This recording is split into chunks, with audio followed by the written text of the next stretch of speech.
Урматтуу туугандар, биз Кудайга ишенүү деген теманы бүгүн алып чыгуубуздан максат буга чейинки адат болуп калган биздин ушул ислам дининин түшүнүктөрүнүн тегерегинде ой калчап келатабыз. Дагы бир жолу кайталап коелу. Анын үстүндө ошо мен сиздерге сунуш кылып аткан ой пикирлерди силердин бир текшерүүңүздөргө сунуш кылгым келди. Албетте араңыздарда ошол мен айтып аткан нерселерде катасы болсо оңдойсуздар, ордуна коесуздар жана мен кабыл алам ал нерсени.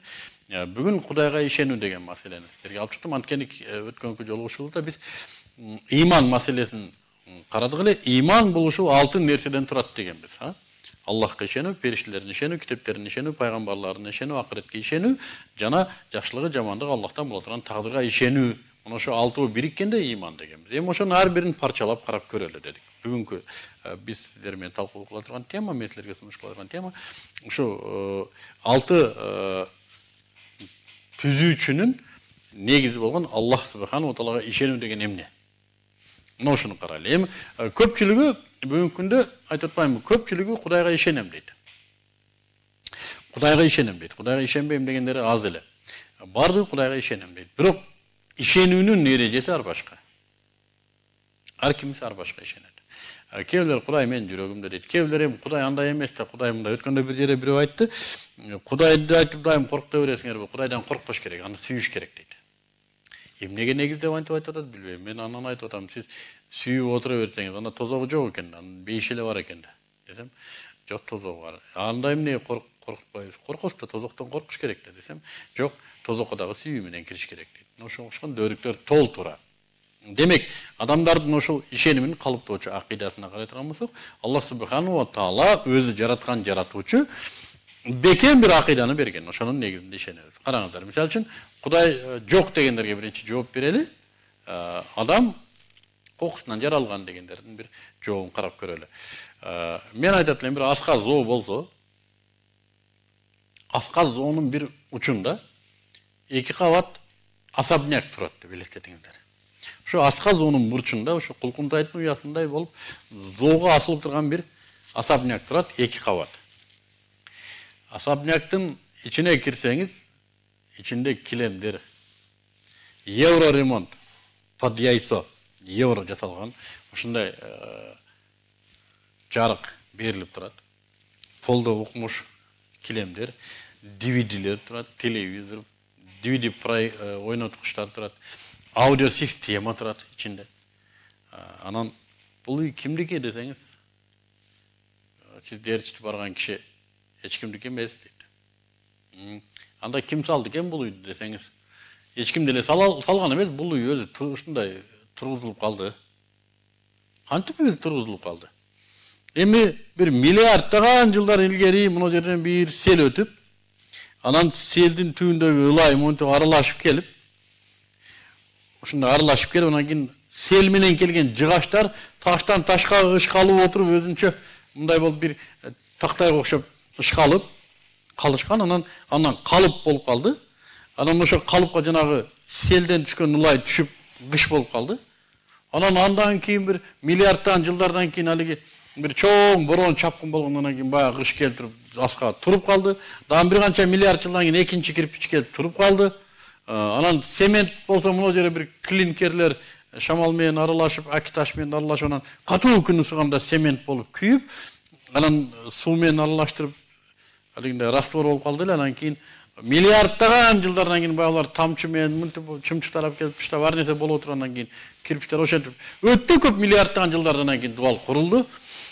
Ал эми мына килемдер болсо мына жерде оттоп жүргөн тополдордун эттери бадалдар сыйрылып бадалдарга, анан шамал менен өздөрү миллиарддаган жылдардын ичинде эшилип отуруп, жип болуп анан ишылып ошо убакыттын өтүшү менен ушул үй туруп тур да.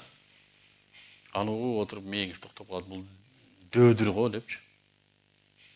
Чындыгында эле дөөдүр адам ошентип айтат да. Адам алго асабняк экен. Адам андан өткөн чебердиктин продукциясы да. Адамдын денесине сарачеп салсаңар, укмуш, устаттык, чебердик чыгат. Бир эле кирпигини бүт дүйнөнүн офтальмологдору бириксе жасай албайт адамдын кирпигин. Ал жасаган кирпик адамдыкындай эмес. Ал искусственный кирпик жөнүндө ал мен кирпик дебейм. Адамдын бир клеткасын жарата албайт. Менмин деген эмбриологдор. Хирургтар, врачтар, терапевттер. мен деп робот жасайм деген механиктер адамдын колун караңыздар, ушул жерден ушундай акыбалга алып келгенге чейинки ушундай бир кынтыксыз операцияны жасай турган роботту жасай албайт баары бир. Мына механиканын туу чокусу да, адамдын денесинин иштеши, механиканын туу чокусу. Сүрөтчүлөр адамдын денесин сүрөтүн тартканга, анатомиялык өзгөчөлүктөрүн тартканга бир өмүрү жетпей өтүп кетет. Бир өмүрү жетпей өтүп кетет. Ушуну ар бир денени тартып чыкканга бир өмүрү жетпейт. Ушуну жараткан жаратуучу бар да, аны кокусунан жарап калды деген, баягы асабнекти кокусунан ушинтип шамалдар менен туруп калды дегенде эле бир дөөрүк. Кудайга ишенүү деген мына ушул. Муну аламдардын жараткан жаратуучусу бар. Акыл калча болушу. Бул болсо ушундай адамдын акылы жеткен да жетпеген дагы мейкиндиктеги телолор кантип өзүнөн өзү турат, кантип ал жашап атат. Мына ушул жараткан жаратуучуга болгон мамиле ар ким өзү түзүп алгандай болсо туура эмес болот экен. Анткени адам ал затты билбейт табиятын. Билбеген нерсеге билбегендей мамиле кылынат да. Ал аны көрбөсө, аны менен сүйлөшпөсө, демек жаратуучу өзүнө милдет алып атат. Мен сага өзүм жөнүндө айтам. Жана ошол мен айткан маалыматка ылайык мага мамиле кыл деп атат. Сен өзүңө ыңгайлуу болгон мамиле эмес. Сен мени билбейсиң деп атат. Сен мени кандай элестетпе, барып мен сени элестеткендей эмесмин деп атат. Мен айткандай мамиле кыл. Мени эң улуу деп бил. Мени ырыскы берүүчү деп бил. Ырыскыңды мен берем. Мени тарбиялоочу деп бил. Мени мынандай деп бил, мени мынандай деп бил. Жана мага гана моюнсун. Жана мага гана сыйын. Аллах субханаху ва таала мына ошону гана түшүндүрүп атат. Демек, Кудайга ишенүү деген Аллах Таалага моюнсунулат, ал өзү айткандай. Бизге ыңгайлуу болгондой эмес. Биз каалагандай эмес. Эгер биз каалагандай моюнсуна турган болсок, дүйшөмбү күнү моюнсунуп, жума күнү дүйшөмбү күнү моюнсунуп, шаршемби күнү эс алып, жума күнү кайра моюнсунуп, жекшемби күнү кайра эс алып, ошентип бар нерсе боло берет. Жоксо түшкө чейин моюнсунуп, түштөн кийин билгенибизди кылып. Өзүбүз ойлоп чыга беребиз анан кийин. Мына жерде мындай кылыш керек деп. Аны дин дебейт экен. Аллах субханаху ва таала өзү буйругандай моюнсунууну кабыл алат экен. Өзү буйруп гана калбастан аны кантип ишке ашырууну да пайгамбарлары көрсөтүп берет экен.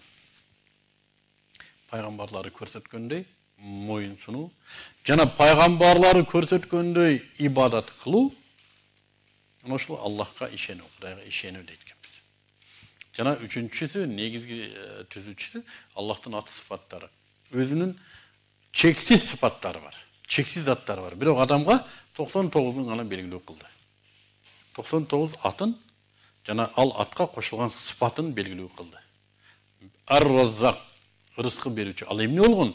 Муну чечмелейт адам отуруп. Ырыскыны Аллах берет. Ырыскы мындай нерсе, ырыскы деп аталат. Ырыскыны мынтип алат экенбиз. Аллах Таала муну мындай акыбалда да берет экен, мындай акыбалда да берет экен, мындай кылат экен. Ал себеби ырыскы берүүчү экен. Жана ал сыфаттан адам өзүнө Аллах Тааланын бир мүнөзүн, ошол сыфаттан келип чыккан мүнөздү алат өзүнө. Кулукту алат. Аллах субханаху ва таала буйруп атат. Дауд алейхиссаламга мен эсимде бар болсо, "Я Дауд, балдарыңа мени аттарымды койгун, жана менин сыфаттарым менен сыфаттансын" деди. Ошондон улам мусулмандар балдарын Аллах субханаху ва тааланын ат сыфаттары менен коет. Мисалы үчүн китеп ачырып ат коюп тур деген сөз бар. Аллах субханаху ва тааланын Куранда зикир кылынган 99 ат сыфатынан мусулмандар карап балдарына ат коет. Абдур-Рахман, Рахмандын кулу, Абдур-Рашид, Рашиддин кулу, Абдус-Саббыр, Сабырдын кулу. Мына ушундай. Демек, Кудайга ишенүү имандын негизги түркүгү, жана бул Аллах субханаху ва таала талап кылгандай, пайгамбарыбыз көрсөтүп бергендей ишеним болушу керек.